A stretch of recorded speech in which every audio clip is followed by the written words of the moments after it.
أنت شيخنا قلت في أول حلقة أن لدي سؤال ولدي جائزة لنا وللمشاهدين. السؤال سألته اللي هو أنت شايل هم الدين ولا الدين شايل همك؟ أما جائزة المشكلة ما حد جاوب. لا، هم يجاوبوا في قلوبهم. طيب. يبحثوا عن الجواب إلى أن يسألوا مرة ثانية ما دينك، لأنه هناك جواب وليس لي. الجائزة يا شيخ جاني صديق عزيز عليها قبل كم يوم وجاب لي هدية. طيب. الهدية كان وقع على قلبي إني كنت نايم في غيبوبة وفوقتني، وأنا الهدية هذه حبيت إني ندرت الباقي للباقي، وكل ما يؤثر في قلبي أوصله لأمة محمد صلى الله عليه وسلم. الله يجزاك خير. وهذه هي الهدية اللي أمامي الآن، أهديكم إياها. جميل. من القلب إلى القلب. جميل. أخويا نايف. طيب تفضل يا شيخنا. والله أنا أعرف الهدية.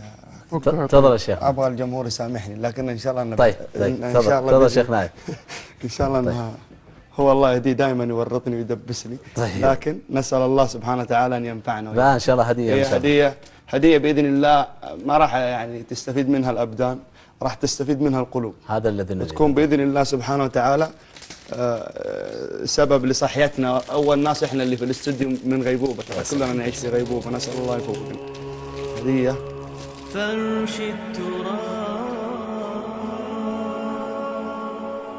يضمني. ابقى يا شيخنا، ابقى يا شيخنا.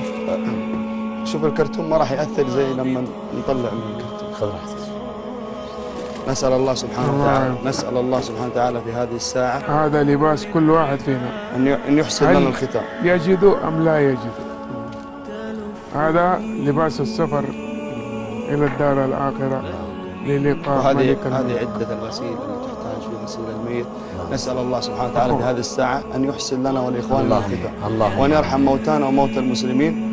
وبما أني كذا قاعد أقرأ قدامي وقف الأم، لا تنسوا وقف الأم، من كان أبوه وأمه أحياء نسأل الله أن يرزق برهم، ومن كانوا أموات نسأل الله سبحانه وتعالى أن يرحمهم وأن يجمعهم به في جنات النعيم. وفرصة من كان أبويه أحياء أو أموات أن يساهم في هذا الوقف المبارك.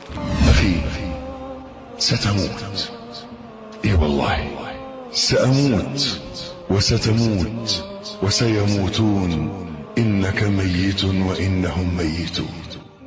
الكل سيموت وستموت، لا على مرادك كرب بيد سواك، لا تدري متى يغشاك، لا على مرادك، لا على ما تهواه، إنما ستموت كما يريد.